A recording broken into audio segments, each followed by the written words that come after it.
하나님과 우리 찬양대에게 하나님께 영광의 박수 올려드리겠습니다.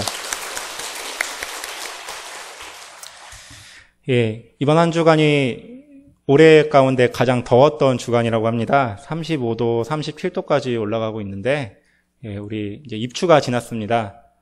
이제 더위에 지치지 말자라는 의미에서 양옆에 있는 성도님들께 예배하기 좋은 계절이 다가오고 있습니다. 라고 인사했으면 좋겠습니다. 예배하기 좋은 계절이 다가오고 있습니다.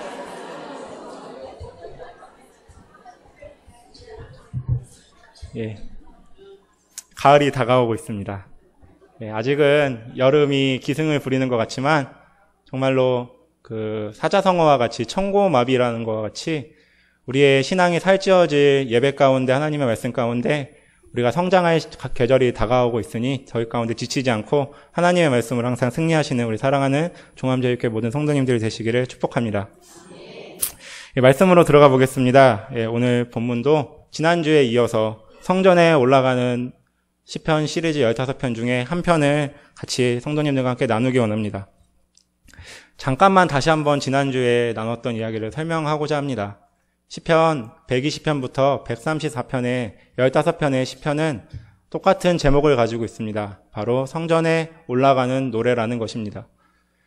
두 가지 의미를 가지고 있다라고 지난주에 말씀드렸던 것 같습니다. 첫 번째는 예루살렘 성전에 이방인의 뜰에서 여인의 뜰로 올라가는 그 여정 가운데 우리 교회는 우리 담임 목사님이 말씀해 주셨던 것처럼 22개의 계단이 있지만 그곳에는 15개의 계단이 있어서 한 계단을 올라갈 때마다 하나님을 묵상하였던 시편을 한 편씩 읊조리지 않았을까라는 추측을 할 수 있고, 다른 하나는 율법에 따라 유대인들 성인 남성에게 요구된 1년에 3번 유대인의 절기에 따라 하나님 앞으로 나와 예루살렘 성전에서 예배하여라 라는 그 요청에 따라 하나님을 예배하는 순례자의 그 여정 가운데 읊조렸던 순례자의 노래가 시편 120편부터 134편이 아닐까라고 추측할 수 있다라고 말씀드렸습니다. 결국은 한 가지입니다. 하나님을 찾아 예배하고자 하는 사람들이 그들의 마음 가운데, 그들의 입술 가운데, 그들의 영혼 가운데 읊조렸던 예배자의 시편이 바로 오늘 시편이라는 것입니다. 본격적으로 오늘 본문을 살펴보겠습니다. 다 같이 1절을 같이 봉독하겠습니다. 시편 130편 1절입니다. 여호와여, 내가 깊은 곳에서 주께 부르짖었나이다. 아멘. 시편의 시인의 고백은 의미심장합니다. 내가 지금 있는 곳이 바로 깊은 곳이라는 곳입니다. 성경에서 오늘 본문에 나왔던 깊은 곳을 살펴보면 엄청난 고통의 자리를 표현할 때 깊은 곳이라고 표현하고 있습니다. 혼돈의 바다, 고통의 바다와 같은 의미심장한 정말 고통 가운데 헤아릴 수 없이 힘듦을, 신음을 읊조리는 곳이 깊은 곳이라는 것입니다. 때때로는 성경에서 이것을 직접적인 장소를 의미할 때 사용합니다. 요나가 물고기 뱃속에서 기도할 때 물고기 뱃속을 깊은 곳이라고 표현하고 있습니다. 또 예레미야 선지자가 하나님의 말씀을 전하다가 깊은 구덩이에 빠져서 하나님의 말씀을 듣기 싫어하는 유대인의 지도자들한테 고통을 당하고 학대를 당하고 있을 때 그 빠졌던 구덩이를 오늘 본문에서 사용한 깊은 곳이라는 단어를 사용하고 있습니다. 직접적인 장소일 수도 있고 어떻게 보면은 내가 지금 처하고 있는 엄청나게 힘든 이 상황을 압축하여서 오늘 시편 130편의 시인은 내가 깊은 곳에 있습니다. 하나님과 단절된 듯한 고통과 어려움 가운데, 환난 가운데 내가 신음하고 있습니다. 라고 고백하고 있습니다. 2절을 읽어보겠습니다. 주여, 내 소리를 들으시며 나의 부르짖는 소리에 귀를 기울이소서. 지금 내가 깊은 곳에 있는 것이 최근에 있었던 일이 아니라 예전부터, 정말 오래전부터 나는 깊은 곳에 있었습니다.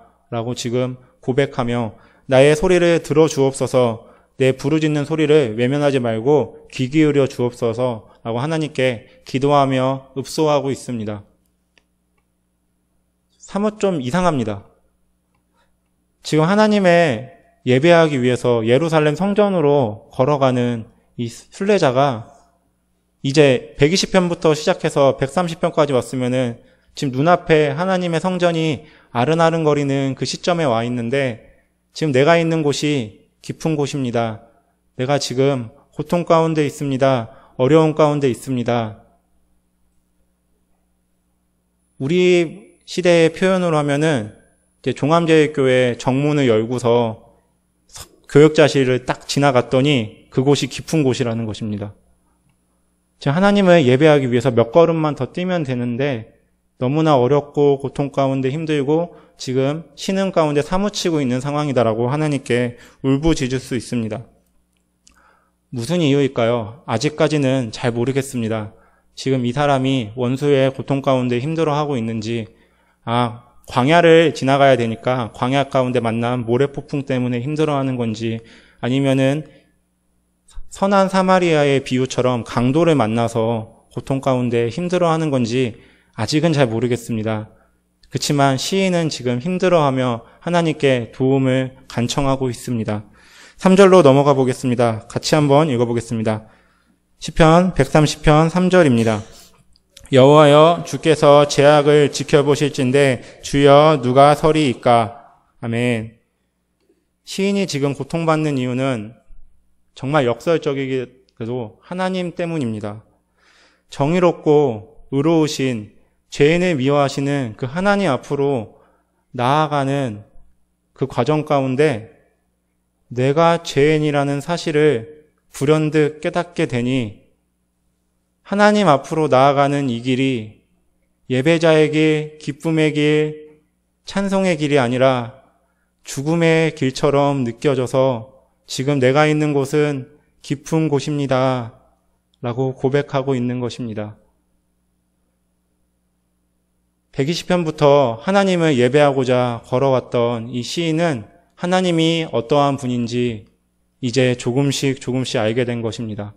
하나님은 나를 사랑하시지, 하나님은 나를 자녀 삼아 주셨지, 하나님은 나에게 예배받기 원하시지 라고 하면서 호기롭게 떠났던 그 여정을 걸어가다 보니까 하나님은 의로우신 분, 하나님은 선하신 분, 하나님은 이 세상을 창조하신 분, 하나님은 나와는 다른 절대적이신 분, 그에 비교해서 나는 죄인, 바울의 표현처럼 그냥 죄인이 아니라 죄인 중에 괴수, 하나님이 가장 싫어하시는 악한 일을 행하는 사람, 내가 하나님이 임재하시는 그 예루살렘 성전으로 가면 나는 죽을 수밖에 없겠구나.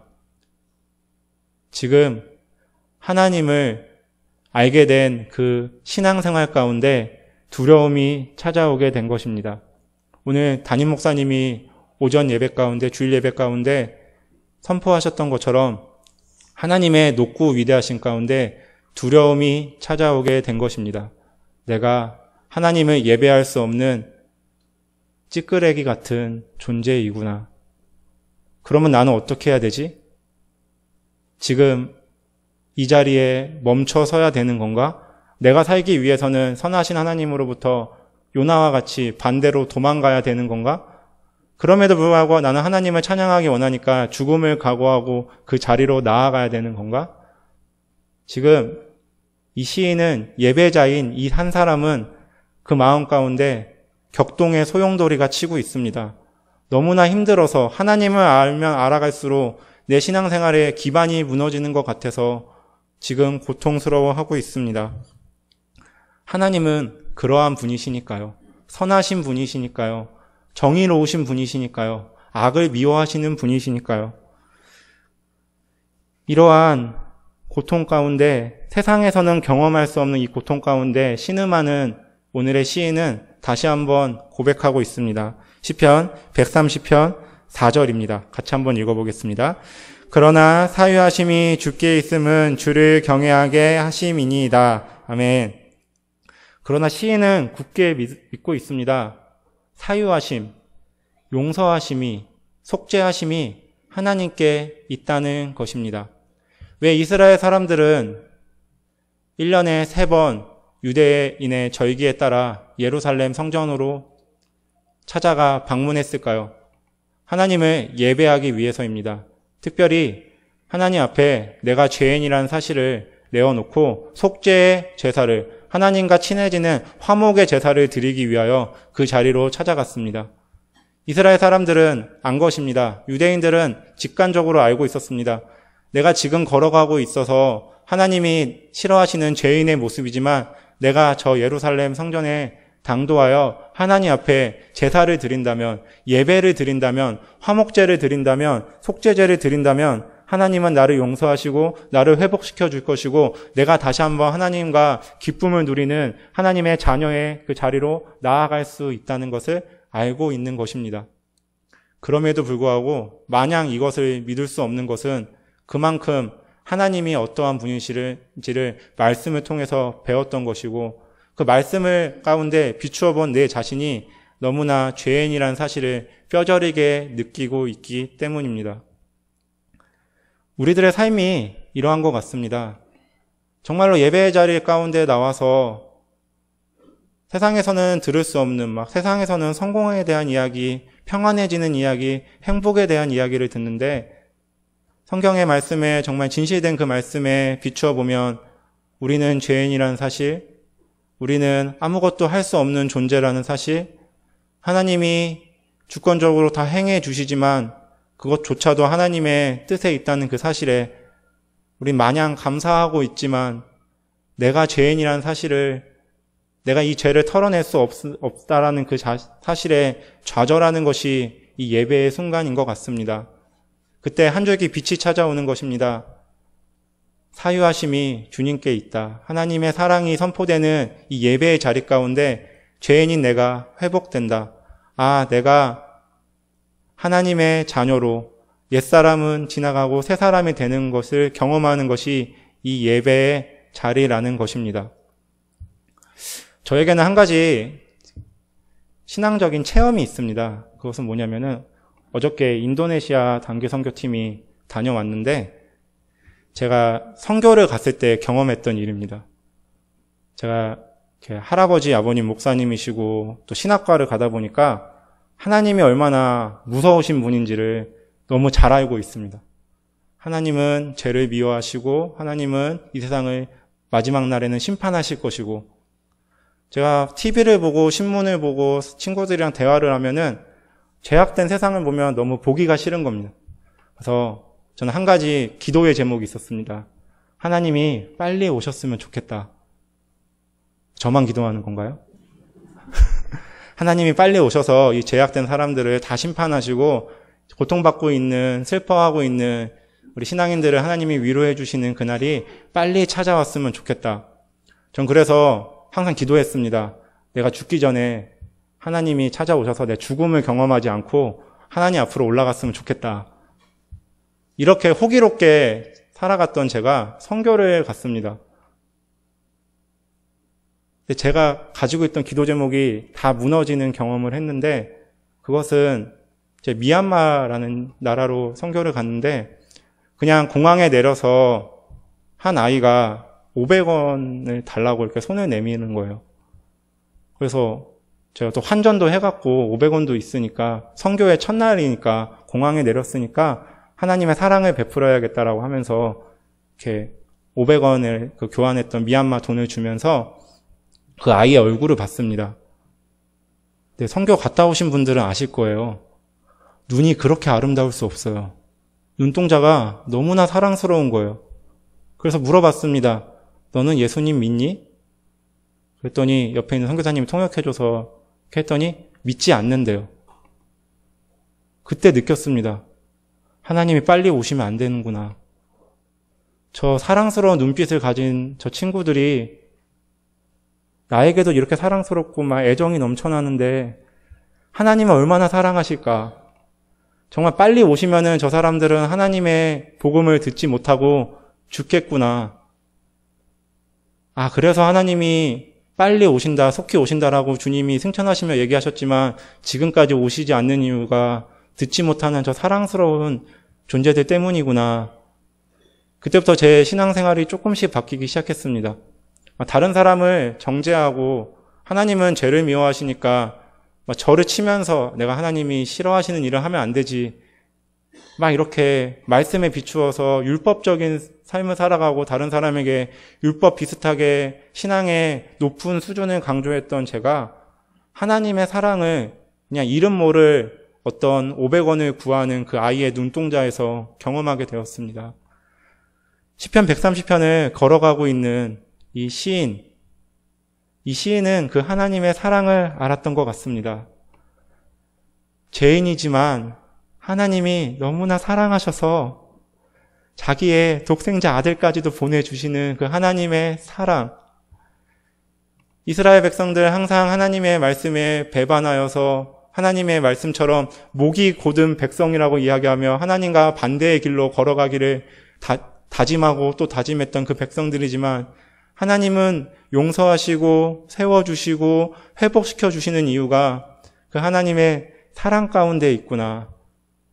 사랑하는 종암제일교회 성도님들, 예배의 자리는 내가 죄인이라는 사실에서 피어나오는 한 송이 꽃과 같은, 아니 아름드리 나무와 같은 하나님의 사랑을 느끼는 자리라고 저는 믿어 의심치 않습니다. 항상 그 사랑 안에 뿌리 내리시는 시편 1편의 말씀처럼 뿌리 내리시는 사랑하는 종암제일교회 성도님들이 되시기를 축복합니다. 그래서 시인은 이어서 고백합니다. 5절, 6절입니다. 130편 5절, 6절입니다. 같이 한번 봉독하겠습니다. 시편 130편 5절입니다. 나 곧 내 영혼은 여호와를 기다리며 나는 주의 말씀을 바라는도다. 파수꾼이 아침을 기다림보다 내 영혼이 주를 더 기다리나니 참으로 파수꾼이 아침을 기다림보다 더하도다. 아멘. 정말 얼마나 아름다운 말인가요? 제가 군대 갔다 와서 그런지 더 느껴져요. 군대 가면은 밤에 보초 쓰거든요. 여성 성도님들 많이 계셔서 제가 너무 저만 아는 얘기, 남성 집사님만 아는 얘기 하는 것 같지만 아침을 기다린다는 것은 진짜 무엇과도 바꿀 수 없는 소중한 시간입니다. 이 말만 들어도 감격이 되는데 지금 방금 제가 나눴던 것처럼 하나님의 심판과 그 사랑 가운데 고백을 하며 하나님이 용서해 주실 그날을 나는 기다리고 있습니다. 주의 말씀을 내가 너를 사랑한다. 너는 나의 백성이다. 너는 나의 사랑하는 자녀다라고 하는 주님의 말씀을 내가 기다리고 있습니다. 파수꾼이 아침을 기다리듯이 내가 하나님의 용서하심을, 하나님의 속죄하심을 내가 기다리고 있습니다.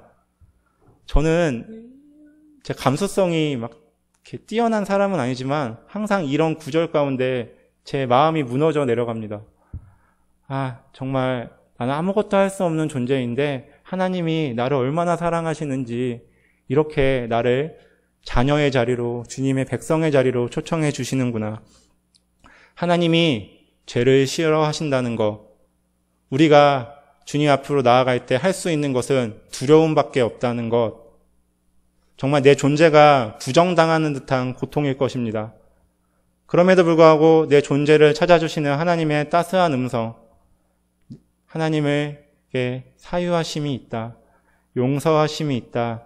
그 가운데 내 정체성이 예배자로서 내가 예배하는 의미가 있다. 사랑하는 종암제일교회 성도님들, 오늘 우리가 이렇게 앞에 준비 찬양하는 가운데 같이 고백하였듯이 우리의 삶은 정말 힘든 일의 연속인 것 같습니다. 제가 이 설교의 자리에서 마이크 앞에서 일일이 나열할 수 없을 정도로 힘든 일이 우리들의 삶 가운데 비일비재한 것이 우리들의 삶의 현장인 것 같습니다. 그러나 나이가 어린 저는 교회라는 울터리 안에서 보호받고 있는, 성도님들의 기도 가운데 보호받고 있는 저는 성도님들의 일상 가운데 경험하는 그 어려움들, 힘듦을 입으로는 얘기할 수 있지만 그 마음 가운데는 충분히 공감하지 못할 수도 있습니다. 그런데 한 가지, 오늘 시인이 고백하는 이 고통에 대해서는 저는 알고 있습니다. 하나님 앞에 내가 나아갈 때 나는 아무것도 할 수 없고 그 심판 가운데 주님이 나를 보호해 주시기를 간구할 수밖에 없는 죄인이라는 그 사실, 그 가운데 나는 깊은 곳에 있구나, 구덩이 가운데 있구나, 어려운 가운데 있구나. 그때 하나님이 극적인 반전을 일으키심으로 내 마음 가운데 세상에선 경험할 수 없는 기쁨을 누리는 것, 그것이 이스라엘 사람들에게 하나님이 요구하시는 예배자의 마음입니다. 그리고 2019년 8월 이 한 달 주님께서 우리 종암제일교회 가운데 요구하시는 하나님의 마음이라고 저는 믿습니다. 힘드시겠지만 고통 가운데 여러분을 던지시길 바랍니다. 하나님을 말씀 가운데 더 알아가시기를 바랍니다. 그 말씀에 비추어 봤을 때 나는 아무것도 할 수 없구나. 나는 주님의 구원을 바랄 수밖에 없는, 신음할 수밖에 없는 죄인이구나라는 사실을 뼈저리 느끼시기를 원합니다. 그때 하나님이 찾아오실 것입니다. 하나님이 구원의 그 십자가의 능력을 우리들의 삶 가운데 분명히 드러내 주실 것입니다. 그때 우리는 고백할 수 있습니다. 우리가 하나님을 예배하는 예배자입니다. 시편 130편은 시편의 5권에 속해 있습니다. 시편 1권, 2권, 3권은 다윗 시기에 수집되어 있다고 하는데 4권, 5권 뒤쪽에 있는 시편들은 이스라엘이 멸망한 이후에 바벨론 포로기 때 다시 한번 하나님을 예배하기 위해서 내가 이 1권, 2권, 3권에 있는 앞에 있는 시편으로는 나의 신앙의 고통과 어려움을 다 담을 수 없기에 예전에 기록되었던 시편을 다시 한번 모아서 하나님께 올려드린 시편입니다. 무슨 의미냐면 오늘 130편에 고백하는 것과 같이 이제는 하나님 앞에 속죄함을 구하는 예루살렘 성전은 없다는 것입니다. 무너져 버렸고 이방 땅에게 유린당해서 나는 포로의 자리 가운데 있지만 내가 바라는 것은 내 마음 가운데 찾아와 주셔서 나를 사랑한다라고 하시는, 내가 두 발 땅에 디디고 있는 이 순간 가운데 하나님이 찾아와 주셔서 내 마음 가운데 선포하시는 그 사랑이 포로의 시기, 하나님이 단절돼 버린 것 같이 어려움 가운데 신음할 수밖에 없는 그 시기 가운데 하나님의 사랑을 경험하는 유일한 방법이라는 것입니다. 예수님께서 우리들 삶 가운데 그렇게 찾아와 주셨습니다. 바리새인들이 예수님께 질문하였을 때 하나님의 나라는 어디 있습니까? 라는 그 질문에 하나님의 나라는 너희 안에 있다. 사도 바울은 이 본문을 마음에 담고 우리가 예배하는 그곳이, 우리가 하나님을 마음에 품고 살아가는 신앙인의 공동체가 하나님이 거하시는 성전이라고 고백하고 있습니다. 우리들의 예배 가운데 하나님의 속죄하심을 간구하며 그 가운데 기쁨을 누리며 어제보다는 덜 사랑하며 내일보다는 덜 사랑하지만 정말 오늘 충분히 하나님을 사랑하기를 다짐하며 항상 하나님의 사랑이 깊어져가는 종암제일교회 모든 성도님들이 되시기를 사랑하고 축복합니다. 같이 기도드리겠습니다. 한 가지 기도 제목을 부탁드리겠습니다.